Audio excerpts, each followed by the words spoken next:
देवर्षि नारद जी ने जनक जी से पूछा कि आप विदेह कैसे हैं? आपकी रानी हैं, आपके संतान हैं, राजपाट है, और आप विदेह स्थिति तो अवधूत महापुरुषों की होती है, शरीर का होश नहीं है, और ऐसी थी जनक जी की स्थिति। तो उनका आज आराम करो, कल सभा में बताएंगे, चर्चा करेंगे, आज तो आप आराम कीजिए। खवाया पियाया और महल में, अपने महल में सुलाया, और जब रात्रि हुई तो रानी से कहा सो जाओ जाकर के देवर्षि नारद जी के साथ। तो आज्ञा का पालन हुआ। तो गए, जब उन्होंने देखा कोई स्त्री आके सो, तो खस के दीवार की तरफ, और खस के जब दीवार मिली तो दीवार की तरफ करवट करके वो कुछ बोले नहीं, थोड़ी देर में उठी चली गई। सुबह नारद जी गए और जनक जी से कहा कौन स्त्री को भेजा, क्योंकि आपके महल में आपकी आज्ञा के बिना स्त्री नहीं जाएगी। तो क्या हुआ महाराज? बोले मैं देखा कि स्त्री तो खसक गए। फिर क्या हुआ? वो भी खसकी हमारी तरफ। फिर क्या हुआ? बोले दीवार मिल गई तो दीवार की तरफ मुंह करके लेट गए। बोले फिर मुझे शांति मिली। तो बोले स्त्री को दीवार क्यों नहीं समझ लिया?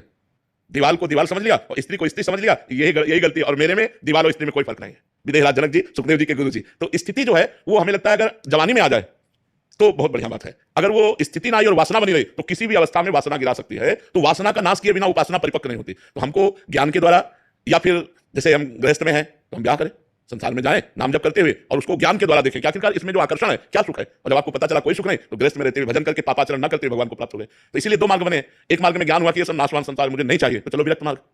और एक में आकर्षण है, मिठास लग रहा संसार में, तो चलो गृहस्थ मार्ग। लेकिन दोनों को भगवत प्राप्ति के लिए ही मनुष्य शरीर मिला है। यद्यपि भोग से शांति प्राप्त नहीं होती, पर वो भगत है, वो विवेकवान है, तो वो वैराग्य धारण करके आगे निकल जाएगा। जो